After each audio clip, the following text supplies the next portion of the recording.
Hello.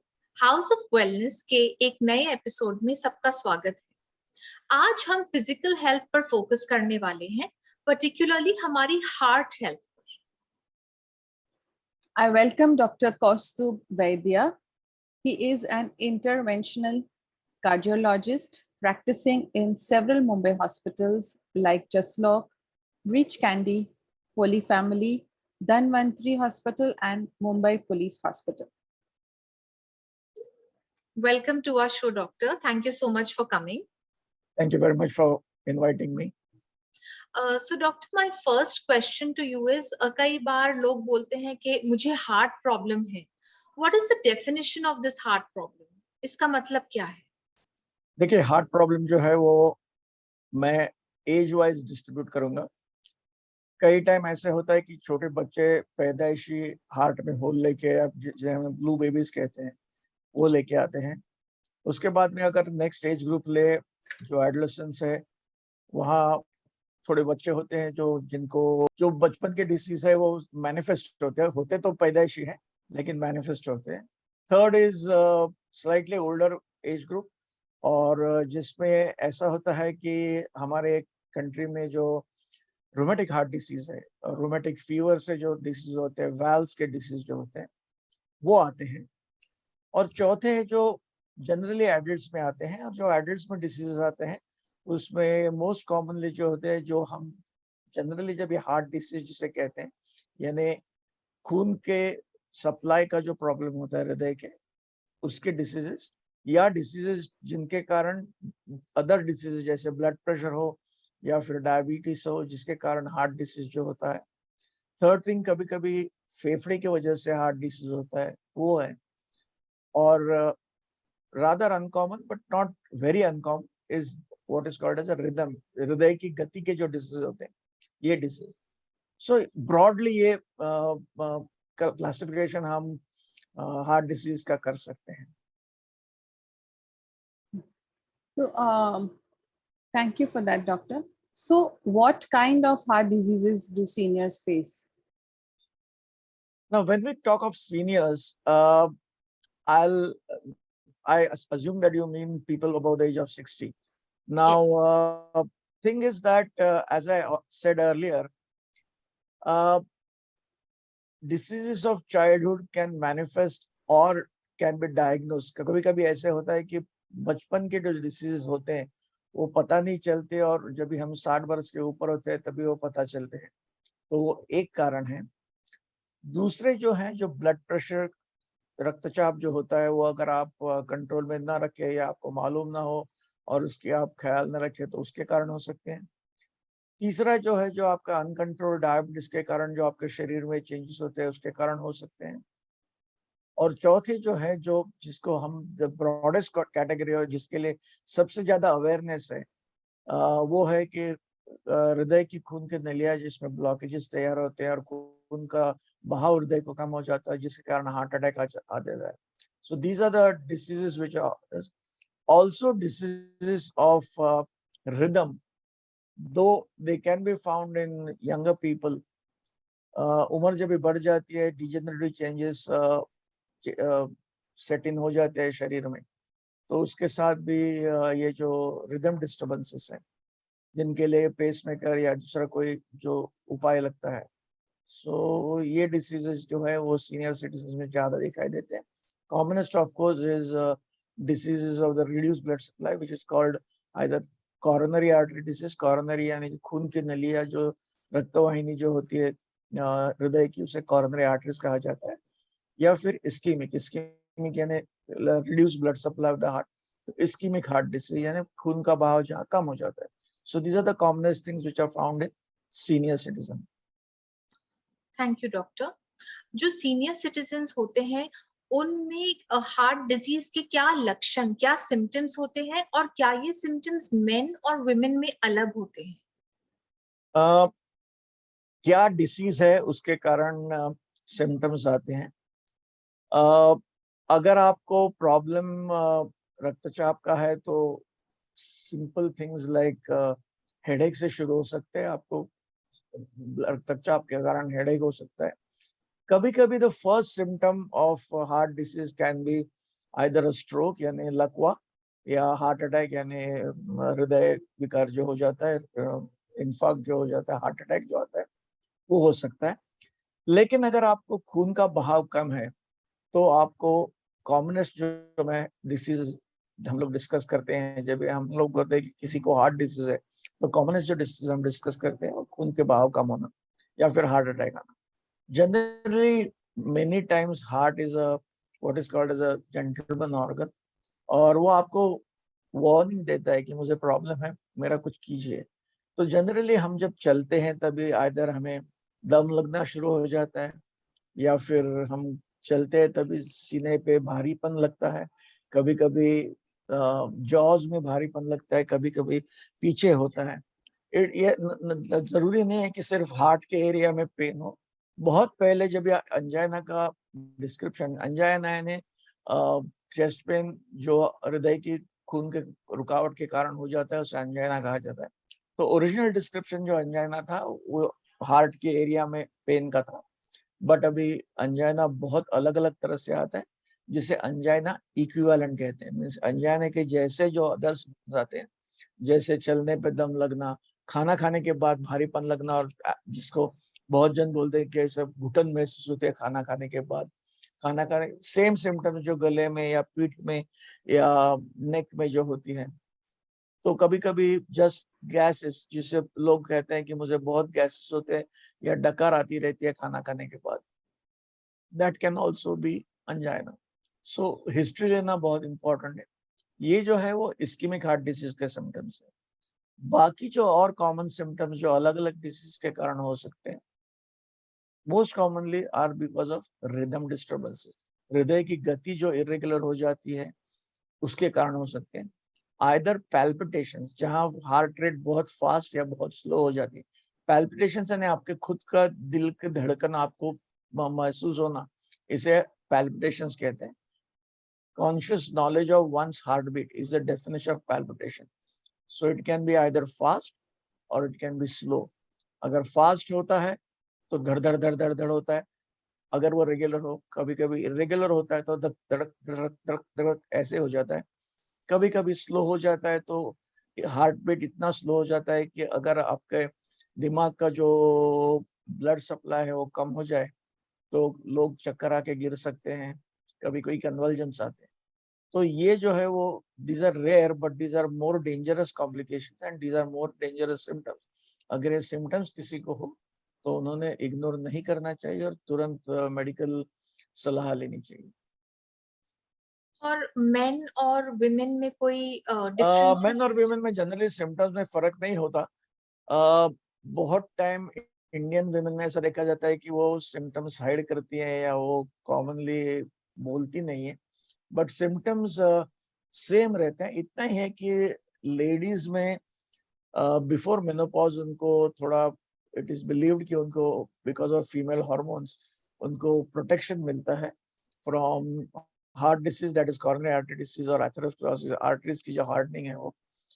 But एक बार menopause आ गया तो उसके बाद में they outdo men and around the age of 60-65 they actually उनका और पुरुषों का जो हार्ट डिसीज का प्रमाण रहता है वो सेम रहता है। Okay. डॉक्टर, कई बार हम सुनते हैं कि हार्ट पेशेंट्स कहते हैं कि मुझे तो एसिडिटी जैसे लगा, तो हाउ डू वी डिस्टिंग्विश कि this is a case of acidity और it's going to lead to a heart issue?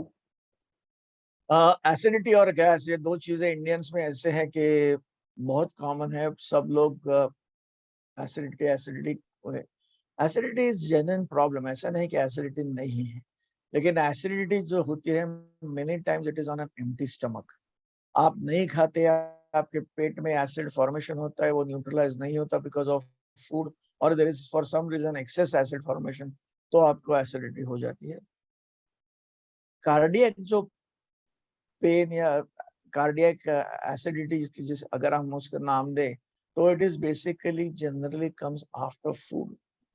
जब भी आपका पेट भरा रहता है, when the lot of blood gets diverted away from your heart towards stomach for digestion, that is when your heart starts crying for blood और आपको angina महसूस होता है। तो कभी कभी फ्रैंक अंजाइना ना होके आपको रेट्रोस्टर्नल यानी आपके छाती के बीच में आपको घुटन जैसी महसूस होती है या एसिडिटी, फ्रैंक एसिडिटी जैसा महसूस होता है, तो ये एक हो सकता है। दूसरा ऐसा है कि चलने के बाद अगर आपको एसिडिटी के सिम्टम्स आए या फिर आप कुछ काम करते हो और काम करते वक्त आपको एसिडिटी सिम्टम्स आए, तो आपको इमीडिएटली मेडिकल अटेंशन लेके वो हार्ट का तकलीफ नहीं इतना खातिरी करना जरूरी है, क्योंकि एसिडिटी ट्रीट करना रिलेटिवली आसान है। कार्डियक प्रॉब्लम्स एक बार हार्ट को डैमेज हो गया तो फिर वो भर के आना मुश्किल होता है। तो उसके लिए हार्ट का मसल को बचाना ये बहुत महत्वपूर्ण है। ओके। सीनियर सिटीजन्स को अपनी हार्ट हेल्थ असेस करने के लिए कौन से टेस्ट करना चाहिए? बेसिक सब कुछ टेस्ट हैं जो सबको करने चाहिए, सीनियर जूनियर कोई भी पेशेंट जब ये हार्ट इन्वेस्टिगेशन से आता है तो there are some basic test which are extremely important. उसमें जो आपका खून का लेवल है, जो हीमोग्लोबिन है, वो किसके लिए जो सीबीसी करते हैं, ब्लड शुगर डायबिटीज आपको है कि नहीं वो देखने के लिए, HbA1c जो एवरेज ब्लड शुगर आपका बताता है 3 महीने पे, किडनी फंक्शन आपका कैसा है, क्योंकि बहुत सारी दवाइयाँ जो है वो आपका किडनी फंक्शन के अनुसार दी जाती है। तो आपका किडनी फंक्शन, और दूसरा ऐसा है कि हार्ट की वजह से किडनी पे असर हो सकता है या किडनी की वजह से ब्लड प्रेशर बढ़ के आपका हार्ट पे असर हो सकता है, प्लस क्लॉटिंग फैक्टर्स बढ़ सकते हैं। तो इसके लिए किडनी फंक्शन जानना जरूरी है। और फोर्थ मोस्ट इम्पोर्टेंट थिंग जो बेसिक इन्वेस्टिगेशंस में आता है वो है आपका लिपिड्स। लिपिड्स यानी ब्लड फैट्स। तो जो ब्लड फैट्स रहती हैं उसमें 2 मेजर टाइप्स की ब्लड फैट्स रहती है, एक कोलेस्ट्रॉल जो सबको मालूम है और दूसरा triglycerides.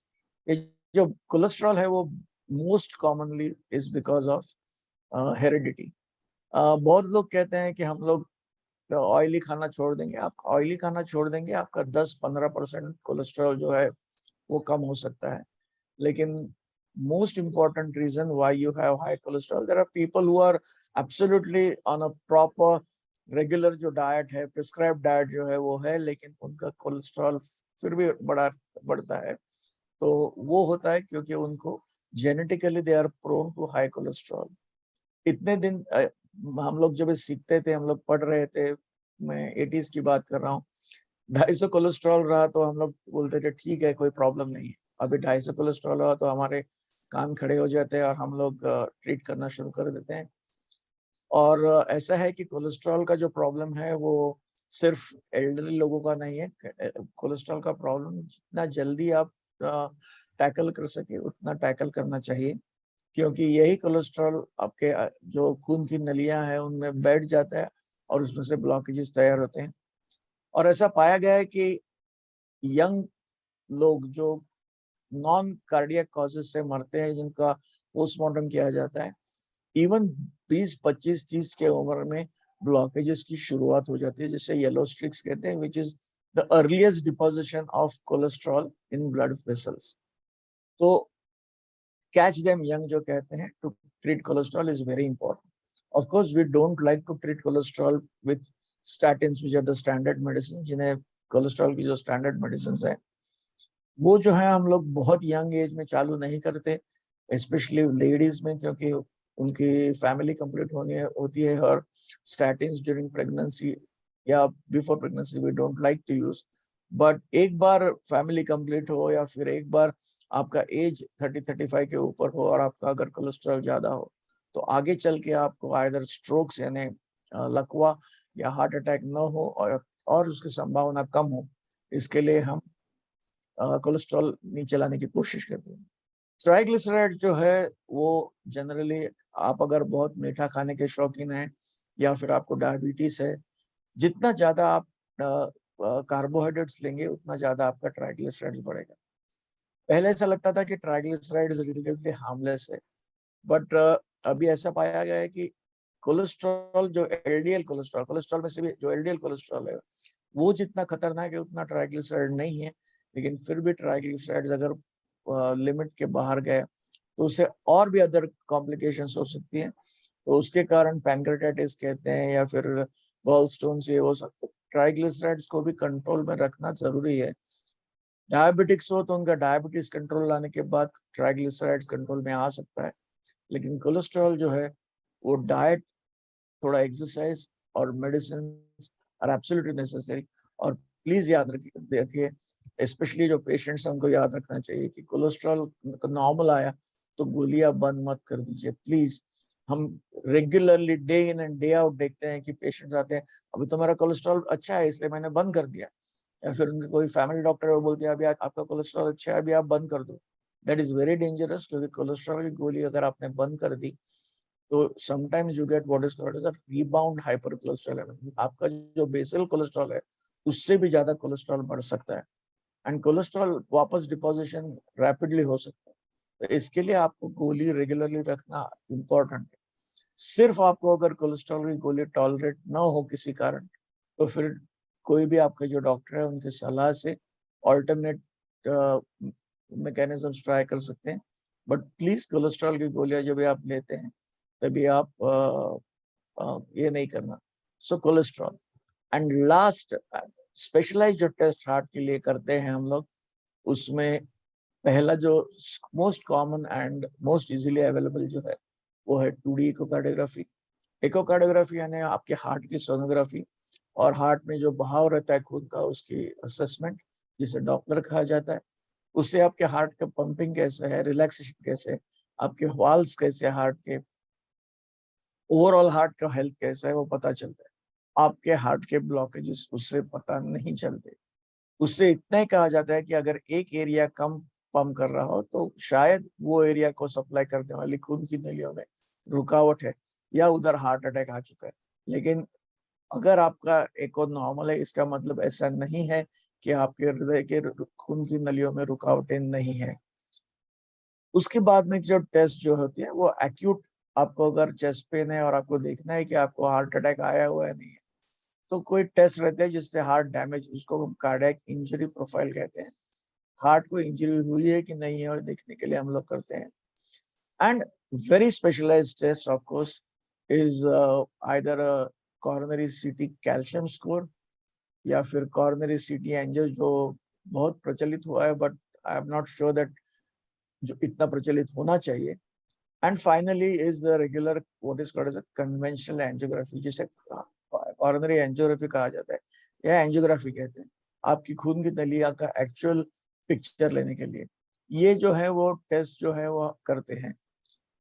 Very rarely you sometimes do something, nuclear medicine के टेस्ट रहते हैं, आपका हार्ट का मसल कितना अलाइव है क्या है वो देखने के लिए। और फिर अगेन एज आई सेड, अगर आपको रिदम डिस्टर्बेंसेस है तो रिदम डिस्टर्बेंसेस कंटिन्यूस है क्या है, उसकी कैसे ट्रीटमेंट करनी चाहिए, उसके लिए एक होल्टर करके टेस्ट रहती है जहां आपको एक छोटा सा ईसीजी मशीन कनेक्ट किया जाता है और depending on what your condition is 24 घंटे, कभी कभी 3 दिन, 1 हफ्ते, कभी कभी 3 हफ्ते तक भी ये रखते हैं और आपका हार्ट का एवरी हार्ट बीट रिकॉर्ड करके उसको एनालिसिस करके आपका ट्रीटमेंट ऑप्शंस पे डिसीजन ले सकते। सो ये जनरल जो टेस्ट आप हार्ट के लिए करते हैं उसकी आपको। Okay. That was very detailed, doctor. Thank you so much. So how should we tweak out our lifestyle for better heart health? The most important thing is that we all know about healthy lifestyle, or we are always told about healthy lifestyle. So I think we should follow healthy lifestyle as much as possible. It is not always possible, but at least most of the times you can have a healthy lifestyle. That means that you have a healthy food, you have a square meal. Fats जो है वो avoid करने चाहिए, specially saturated fats जो है। Red meat जो है, red meat is one of the worst kind of meets that you can eat. आपको अगर नॉनवेज अच्छा लगता है तो स्किन निकाल के चिकन यूज कर सकते हैं, नॉन शेलफिश फिश यूज कर सकते हैं। शेलफिश जो होता है उसमें कोलेस्ट्रॉल रहता है। मटन जो है, रेड मीट जो या बीफ जो जहाँ भी खाया जाता है उसमें बहुत ज्यादा फैट रहती है जो निकाल नहीं सकते। चिकन में से एक बार स्किन निकाल दिया और थोड़ा सा गर्म पानी में डाल दिया तो चिकन में से फैट अलग हो जाता है और वो प्योर व्हाइट मीट हो जाता है।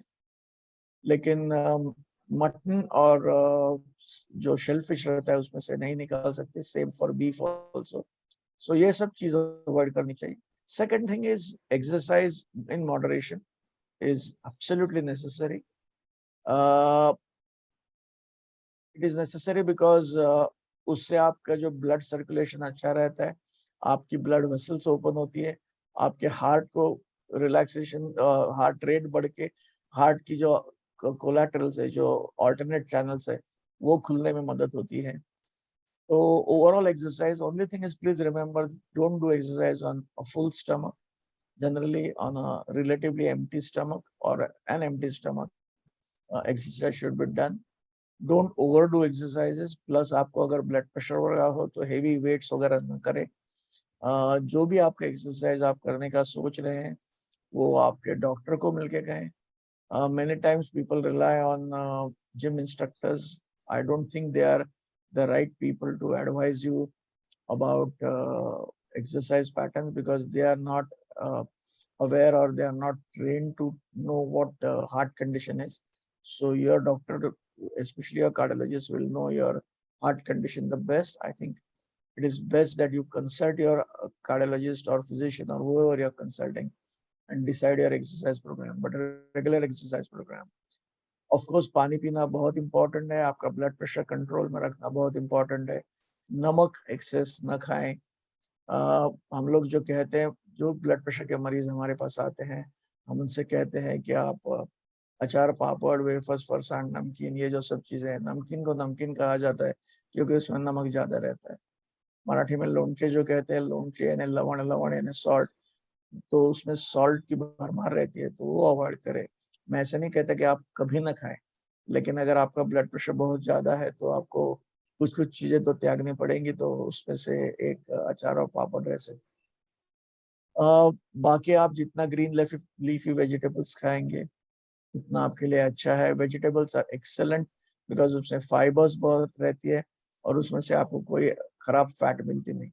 कोलेस्ट्रॉल, ये हम लोग सब जो ऑयल्स पे देखते हैं कि cholesterol free, actually no vegetable fat has cholesterol.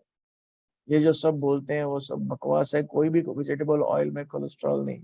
आपके शरीर में जाने के बाद आपका लिवर कितना फैट हैंडल कर सकता है, उसके ऊपर आपका कोलेस्ट्रॉल बढ़ेगा कि नहीं बढ़ेगा वो डिपेंडेंट है। तो आप कम से कम अगर ऑयल यूज करेंगे, अगर जो आपका कुकिंग मीडियम है वो अच्छा यूज करेंगे, coconut oil and palm oil as cooking medium are still considered sort of as no. बाकी कोई भी ऑयल जितना कम मात्रा में आप यूज करेंगे उतना बेहतर है। If you take cereals with high fiber, jawar, bajri, or you have a multigrain आटा which is now available, ये सब चीजें आप यूज करते हैं तो that is beneficial. Refined carbohydrates avoid करें। शुगर्स जो है वो प्लेन कन्फेक्शनरी, केक्स, पेस्ट्रीज, ये सब चीजें जो है उससे कैलोरीज बहुत मिलती है, ट्राइग्लिसराइड्स बढ़ेगा, उसमें जो फैट्स रहती है उससे कोलेस्ट्रॉल बढ़ेगा और बेसिकली ये सब हार्मफुल चीजें हैं, तो जितना कम रख सकते हैं। Second thing is alcohol in moderation sir, and one of the most important I would like to stress is avoid tobacco in any form. See, world over, outside India, tobacco जो है वो सिर्फ स्मोकिंग में होता है, लेकिन हमारे यहाँ we have innovative ways of using tobacco. We chew tobacco, snuff, smoking, cigarette and bidi, cigar, हुक्का, बहुत चीजें होते हैं। तो आप प्लीज तंबाकू से बचे रहिए क्योंकि tobacco is one addiction which is very difficult to get rid of. You can get rid of alcohol addiction, but tobacco addiction is something that you are not able to get, one is not able to get rid of. And we so many times see that patients, even after heart attack, after bypass surgery, after angioplasty, they, for some reason or other, go back to tobacco and harm themselves. Tobacco is one thing which please stay away from, especially the younger age. They get attracted because of peer pressure or because of all the advertisement, and they think that smoking is or using tobacco is macho. So I think that needs to be imbibed upon, especially the younger generation, that keep away from tobacco as much as possible. Thank you so much doctor, आपने इतनी सारी हमें information दिया इतने clearly, हमारे seniors को बहुत बहुत बेनिफिट होगा. Thank you so much for your time and your guidance. Thank Thank you you very doctor, much, and you're welcome. Bye. And cheers to wellness. Yeah, cheers to wellness, please. Just to wellness. Thank you.